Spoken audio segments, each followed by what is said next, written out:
അച്ഛാ ഗുരുവായൂരോ മനക്കണ്ണന്റെ കഥയൊന്നു ചൊല്ലാമോ?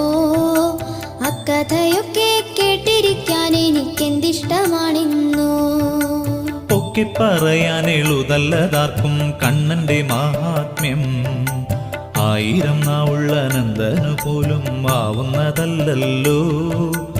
ആശ്രിതവത്സലനായ ശ്രീകൃഷ്ണന്റെ കാരുണ്യപൂരത്താൽ സൽക്കഥ ഞാനിന്നൊരൽപ്പമാവും വിധം പാടിപ്പറഞ്ഞിടാം. കണ്ണൻ തന്നുടെ അക്കഥ കേൾക്കാൻ കാത്തിരിക്കും നേരം കൗതുകമേറെ വന്നു വളർന്നെന്നുള്ളം നിറഞ്ഞല്ലോ.